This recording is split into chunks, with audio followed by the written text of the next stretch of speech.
Hello and welcome to the Celtic Way Champions League preview special. Joining myself, Tony Haggerty and Sean Martin is a man who I can only describe as journalistic royalty, the one and only Guillem Balague. We feel very excited and privileged to share a platform in the pod with you today, sir. Now, Guillem, if you don't know, is an award-winning football author, journalist, presenter who works regularly for BBC Radio 5 Live, La Liga TV, and the Spanish newspaper Sport. Many of you also will know him from his previous role at Sky Sports, where he was a key fixture of the Spanish football coverage for over 20 years and known for his regular appearances in Sky Sports News and the TV show Revista de la Liga. On a personal note, I'd just like to say, if you haven't read Guillem's book on Diego Armando Maradona, then I urge you to do it because it's an absolutely fantastic read.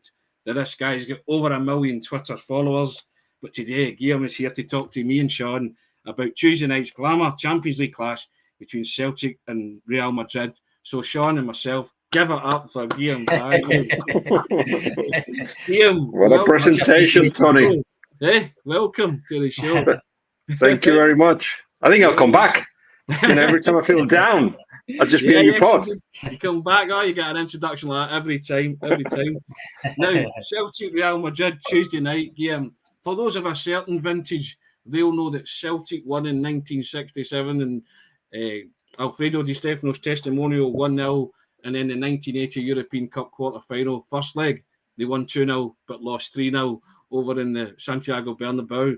Now, my first question to you is, do you think Celtic have got a chance on Tuesday night, given that it's match day one? And I'm thinking specifically that Sheriff Tiraspol did a number on Real Madrid last season in the first game. Take your chance. You obviously been looking at the right stats and not the wrong stats. But Real Madrid have just finished playing against Betis, a really demanding clash, top of the table clash, really, in La Liga, and they seem solid. They seem to have goals in them. They don't commit many mistakes. But at the same time, football is a state of the mind, as we say in Spanish, and your mind must be static. You must be flying, having won the Old Firm and in the way you did it, suggests that you're gonna go to the pitch with absolutely nothing to lose. So I'll be one of the happy ones that will be present at the game. So I cannot wait for the atmosphere. I cannot wait for everything that goes around the game. I'll be walking around the streets of Glasgow at least 4 hours before the game, because I know all of you will just be taking your afternoons off at work and enjoying yourselves. I love to share some of that atmosphere. And what I'm getting at that is that, enjoy it. Enjoy it. When Real Madrid gets the balance right, it's very, very, very difficult to beat. Yeah. I mean, traditionally, top four teams don't tend to qualify from the groups game. But, I mean, I think Celtic think they've got a fighting chance of bucking that trend this year. Would you go along with that, considering the other teams in the group? Yes. What's clear is that it seems to me anyway, and I don't follow the Scottish League that closely, but I've seen what has happened so far this season in Europe, and what I see is it's certainly a very competitive team, one that has got goals in them. I'm not sure about perhaps the defense. Sometimes it seems a little bit weak, and when you have to defend or you get moved around by the pace of Vinicius or the movement of Benzema, it'd be hard. But yes, they can take points in other games, which puts the second spot up for grabs. I agree with you. Guillem, on Real Madrid themselves, the loss of Casemiro as the anchor man, has that had a big impact on the way they play, or has Tchouaméni been stepping up well in there so far? Well, you just allow me another opportunity to thank the Premier League for the money that comes into La Liga. And it allows us to continue being competitive and continue being the best in Europe. I mean, if you look at the last 10 years, we still are much better than any other league in Europe. And that's down to the money that comes from the Premier League. For players like Casemiro, that for 2 years had dropped the level considerably. Right. But there was a club that was desperately in need of talent and of experience. And Real Madrid were, I wouldn't say happy to let him go, because actually the first contract was from Casemiro to Real Madrid. It wasn't Real Madrid that tried to sell him. But at the same time, when that opportunity appeared, they didn't think about it twice, Real Madrid. big homage to Casemiro. Thank you very much. But as I say, he had picked already, and Tchouaméni is a very, very good player. He is a defensive beast. The way he recovers possession, I think he did it 13 times today. 13 times. It's not the usual. It's a very, very big figure, even for a defensive midfielder. But also how he turns into an offensive player when he recovers with his powerful runs, with the ability to not complicate himself. It is not an upgrade, but I would say more or less Casemiro arrived at the same age. I think Casemiro was a year older when he got to the first team. The level of Casemiro at that time, when Rafa Benitez gave him the opportunity, is not as high as Tchouaméni is now. So there is a lot of room for improvement, no doubt, but he covers a lot of ground, and I don't think Casemiro will be missed. And on the other hand, if you allow me to add, for a team that wants to pressure high, with high tempo, like Manchester United will try to produce, let's see how Casemiro fits in. He's experienced, no doubt, but especially when they get dominated, his weakness is the back of, in behind him, those pockets of space that I think the likes of Arsenal or City, with the players that can take advantage of. But that's Manchester United's problem. So in any case, Tchouaméni is a good addition, a really good addition to a side that I think, in my eyes, the squad is better than last year. Even though they only added a couple of players, Rudiger will be part of the team more regularly as the weeks go on. That sounds quite ominous if they're better. I mean, you've got Matt O'Reilly, which I was very impressed about today. Yes. It's a touch slow, but at the same time, so much quality. Yeah. Exactly. Yeah. He's fast with his mind. He sees football very, very easily. For what I saw, he delivers it very well. The ball goes not just where he can, but where he's supposed to go. And very, very impressed. And he's only 21, is he? So 22, yeah. So Danish international. Can you explain that to me? Well, he could have played for Denmark, Norway, England. He could have played for them all, but I think his mother's Danish. Speaks fluent Danish. So I think he could be Danish or Norwegian international, I believe. He was with England already. I really, really liked him.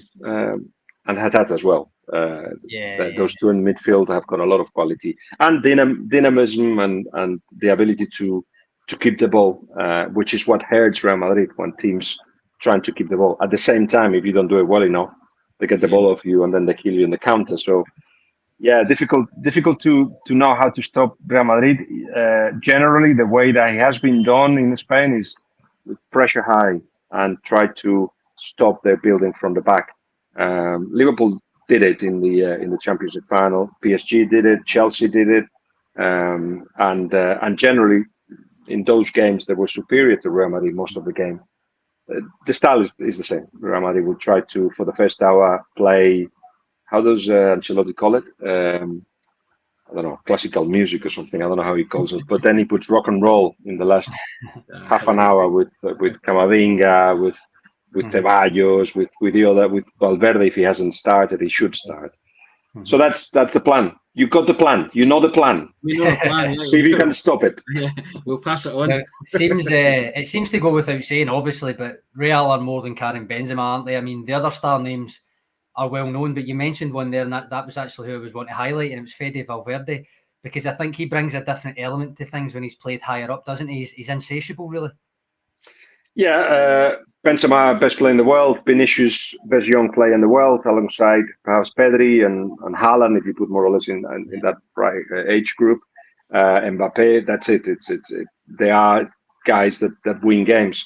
In terms of what Valverde adds is that dynamism that Casemiro, Kroos, Modric had lost. They can control the ball. They can. The Bermuda's Triangle, Ancelotti called it, because the ball goes there and then disappears when they have it. With Tchouaméni, that can still happen. But Valverde adds something else. I mean, his runs, he now understands his role. He's not really a right winger or a midfielder on the right-hand side. He covers a lot of ground. But when he gets the ball, he drives with it. You don't get many players at Real Madrid doing that. Tchouaméni does that. Camavinga a little bit less, but has got quality to do so. But he normally doesn't start. Certainly Valverde can play 2 games in one evening, and that means yes, he covers a lot of ground attacking, and he will follow Benzema and Vinicius as they kind of entertain the defenders, and he will appear at the other side. But also he will track back. It does it constantly, and breaks attacks. Top player who was unlucky with injuries last season, but back again on his best form. You spoke there, Guillem, about Matt O'Reilly and Hatate, and have you had a look at other Celtic players that could possibly stand out and trouble Real Madrid? I was hoping you were going to tell me a little bit of a report on Celtic, so I can then use it for my appearance in CBS on Tuesday. So please enlighten me. Well, they were sensational today against Rangers. They really were. Sean will say. I mean, it was as much a one-sided derby as you'll ever see. What you should really do, Guillem, is log on to the website and read my detailed player ratings. That's what you should do. I will do. But I want to hear it from you. Just tell me what to expect from Celtic. You have told you more or less what Real Madrid you're going to find. How do you think Celtic will approach it, and who will be the players that have to raise the game or maintain the level they're showing today to be key? Well, I think what you said there about the high press, Celtic are going to do that regardless, because that's the way Ange Postecoglou plays, and he won't deviate from that. The likes of Matt O'Reilly showed today that he can take a step up, no problem, and he can cope with it. And Lila Bada as well has hit a rich vein of form. The one downside was Kyogo got taken off injured in the first minute with a shoulder injury, so don't know if he will make it. But Giakoumakis is a centre forward that likes a bit of rough and tumble, and a throwback. He's a throwback to traditional centre forward. I'll say if I'm going to compare him to someone like in Spanish, we would say like a Santillana, something like that, wow. or a Butragueño type. Yeah. That kind of big lofty praise there, actually, Tony. But no, I'm not saying I'm talking about the role of centre forward. So as a throwback, so he's one of those guys, and he's capable. But I think he would have to bring his A game to the table, big time. Guillem, the big thing about Ange Postecoglou, Tony, you agree with this, is that he really will not change it in terms of he might play with a double pivot rather than a 6 and 2 8s. But even if that's the case, the style of play is still going to be the same. He's still going to want them to press high. He's going to want his fullbacks to invert, get on the ball, press high, and all that. I mean, the one thing I would say is I expect Daizen Maeda to play, and that means whoever's playing right back for. It might even be the left back, but if he starts out wide left, so maybe Carvajal will not get a minute's piece. He won't get a second's piece all night. Now, you kind of mentioned what might hurt Real Madrid. You were right to point out the Celtic defence, because they are capable of passing the ball out, but I think that's where a team that wanted to get them would be able to get them, is pressurising. For instance, if Carl Starfelt plays left centre back, sometimes he can be a wee bit cumbersome. He does still try to play it out, but I think that's probably where they would be targeting that, and possibly the left back area, Greg Taylor. Well, the good news is that Real Madrid don't do that pressure high constantly. They like to wait and absorb pressure more often. But if they sense a weakness, I tell you, they'll go and attack it, and you get Vinicius, who's becoming a little bit like a lazy player in La Liga. He thinks that with his runs, that's enough. But when it comes to Europe, he will run a lot. Let's see who goes with Benzema and Vinicius. If it's going to be, for instance, Rodrigo is another one that does a lot of work without the ball. But I feel it will be Valverde with Tchouaméni, Kroos and Modric. Kroos came on at the end. Modric didn't play the 90 minutes, so you will expect that usual midfield and then the doubts starting at the back. Carvajal, of course, will start. Alaba will start, but as a left back or as a centre back, and Militao, who's in exceptional form as well, will start. And then we'll see if it's Rudiger or Mendy. In any case, as you can see, there is physicality there is pace, there is strength, there is quality to build. The defense has really, really improved a lot compared to last season. It'll be interesting to see how Jota copes as well, Guillem, because Jota's, he's been making real waves with Celtic, and this is his stage, or he's telling everybody that this is his stage. So this is his opportunity to shine. And like the manager, he'll be getting told, well, if you're the player that you think you are, then this is your go. This is your platform. I don't think there is a chat that is needed with Jota. He will try to impress. What I see in him, that comes from, as I say, I don't watch it a lot. I watched the game today. I've been watching highlights of Celtic. He likes to drive with the ball. And when that happens, it's very difficult to stop. Against a solid team, an experienced team, that drive would not be allowed very earlier on. And they will be aware of that danger as well. So I think he'll have more opportunities to impact the game in the last third, close to the box, if he doesn't complicate himself, because sometimes he wants the ball for a little bit too much. But he's got the quality to finish. He's got the quality to do 1-2s. Doesn't always need it in his feet. He can just run in behind. And as you say, Sean, as the fullbacks are actually quite offensive at Real Madrid, there will be a space there to exploit. Yeah. So yeah, and we haven't even talked. We did at the beginning, but we haven't analysed the noise and the effect that you will have on the. That was a question I was going to ask you. Can that atmosphere? Can Celtic use that to their advantage? Guillem, is it a factor? No. This is Real Madrid. No, seriously. No, exactly. That's what I said, because it's Real Madrid. It was like. But I'll tell you what, even Real Madrid, Spanish teams in general, the biggest ones as well, with the biggest names, when they come to Glasgow, to either of the two grounds, when they come to England, they end up with their eyes like plates, because it's like, oh my God. And when it affects them more, when it does affect them, is if something goes wrong. If something goes wrong, or you score an early goal, or there is something that goes in your favour, that noise, it's an impact to the senses. So obviously you've got a role to play, especially at difficult times, more even when things go well, when things go bad. Real Madrid, you don't need to, very often what happened last season, and you must have followed the Champions League, of course, was like, how the hell are they ahead? How did they manage to go to the next round? How? There's no explanation. It shocked many people. They did it against the run of play. They did it at emotional key moments as well, in which the rivals couldn't respond. And they have that, which means that emotionally they're quite okay. They can deal with the noise that will come. But I hope there will be noise. And I'm trying to think. I mean, I've got a terrible memory. I must have been a couple of times to the stadium, so I'm looking forward to enjoy whatever you can do from the stands, for certain. Guillem, Real's results so far, I think I'm right in saying it was 2-1 versus Almeria, 4-1 versus Celta Vigo, 3-1 versus Espanyol, and 2-1 versus Betis, which was earlier on today. So what I'm getting at is there's lots of wins, but they are conceding goals, and their opponents seem to be able to generate chances against them. So is it realistic to say that there's a glimmer of hope for Celtic's attacking style there? Yes, of course. This is the Champions League, where one bad move can affect not just a game, but the place in the table and stuff like that. And so everybody's aware that you cannot make mistakes. And Real Madrid doesn't start always well the Champions League. You mentioned Cherry before.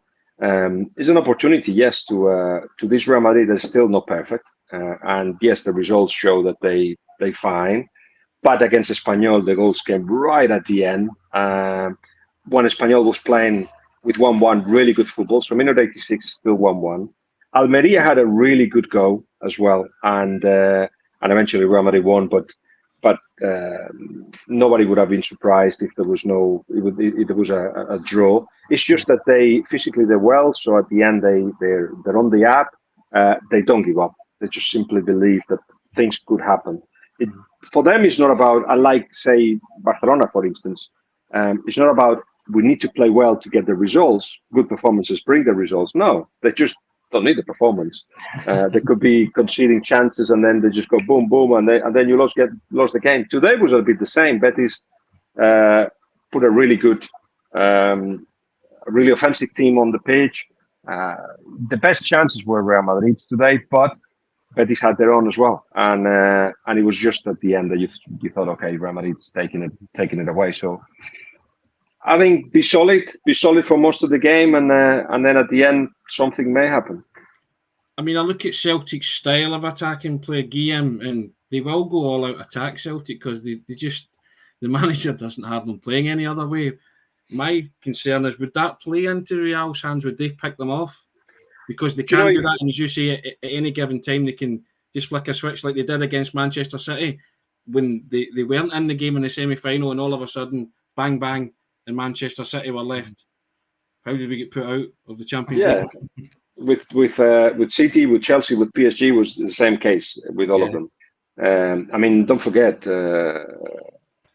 Chelsea scored 4 goals in the Bernabeu. 4 goals. And PSG scored 3 goals before Real Madrid scored the first. 2 of them were disallowed. But so at the highest level, Real Madrid struggle. But sometimes it's a coin in the air, and it was tails every single time.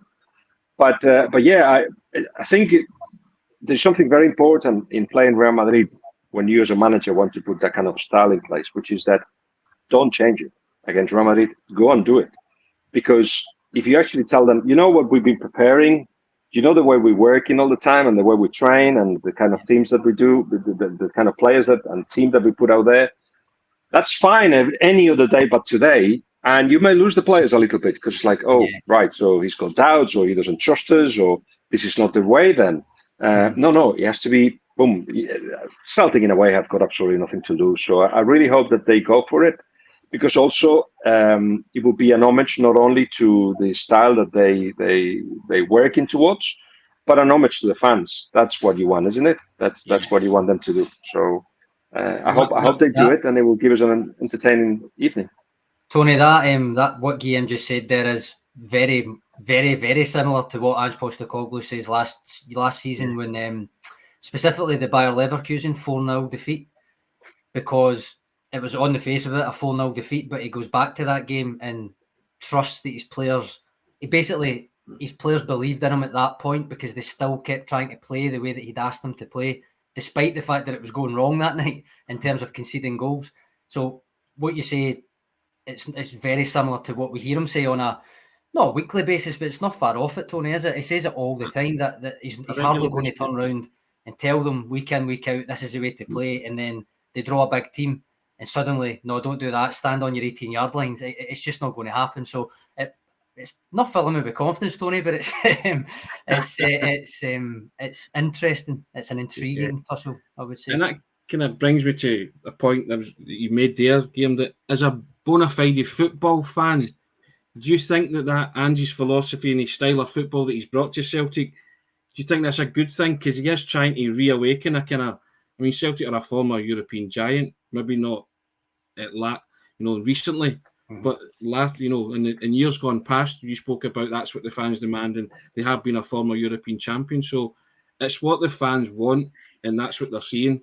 So, I mean, it can only be a good thing, surely.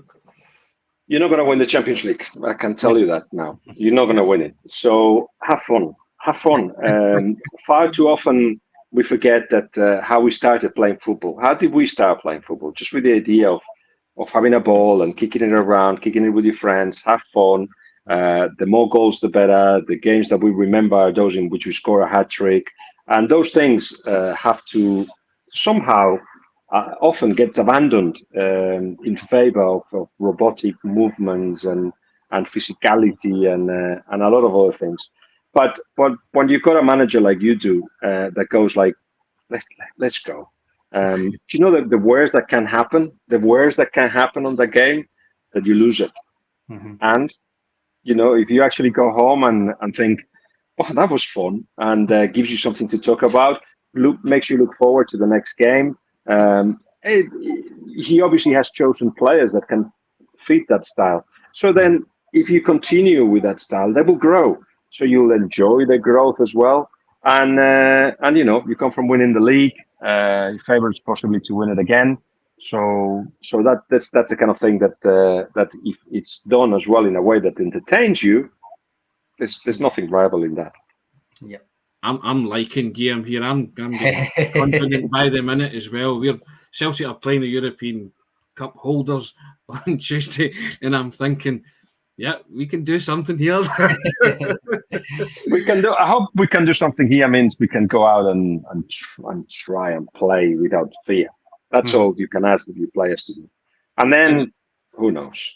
And that's what the manager's philosophy is all about, Guillem, having a rip at it. Celtic are going to have a rip at it. They'll go at Real Madrid on Tuesday and that's, as you say, that makes for hopefully makes for a cracking spectacle as well. Yeah, and if you say consistently you expect in Europe as well to actually add that pressure high, I insist that is when you break the circuit of passing of Real Madrid, and that it will be a test to Tchouaméni, of course. Tchouaméni will be targeted, perhaps will be the kind of show that we expect from him instead of stopping him or breaking him down. Because I think mentally he's prepared for it, physically he is as well. He's got the quality to come out of that kind of pressure, either pressure from the stands or pressure from the rival players. But it's the way to play against Real Madrid. If you actually are scared of them and you track back and you defend in your own box, forget it. It may look like Real Madrid are not creating chances, and then Benzema just does something magic, or Vinicius does, or Modric kicks it with the outside of the foot, and then that's it. Your game is gone. And what do you take home? The idea that you were brave. So I'm looking forward to it for all those things that the way you describe and your team is going to play.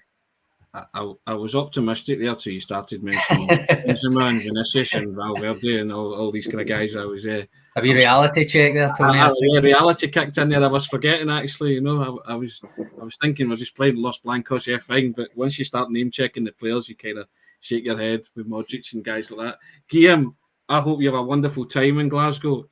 Same. This has been absolutely wonderful. We can't thank you enough for appearing on the pod. Hopefully we'll do it again before the next round or the return leg in the Bernabeu. But we'll call time on it there and say thanks for your contribution, Sean. First class as always. Check out the website, www.celticway.co.uk/subscribe and take advantage of our latest subscriptions deal. But of course, thanks most of all to Guillem Balague for joining us as our guest on this special Champions League preview episode. Guillem, thank you so much. Yeah, much appreciated. My pleasure, Tony and Sean, and I hope to see you or whoever in the pubs of Glasgow on Monday night, because I'm getting there very early. And I think I'll be finished. Work will finish about 6 o'clock, just perfect to go out. I used to tour with my books, and the best night that we ever had, and that was 4 years of going Birmingham, Liverpool, London a few times, Dublin, Derry, anyway, lots of places. Glasgow was unbelievable. It was a Friday night. And it was Mendieta with me. I think it was only Mendieta and I. And there was 800 people in a pub in the city centre. Oh wow! And you could hear a fly. You could hear a fly because the silence was on Friday night, and everybody with the beers and everything. It was just a really well organised evening, and. That night was the one that I thought I could do this, because this was right at the beginning. I could do this for a while, and I did it for 4 years on the back of that night in Glasgow. So looking forward to tasting a bit of that again. We'll enjoy the city and enjoy the game as well, and we'll hopefully speak to you soon. But thank you so much. Really appreciate you.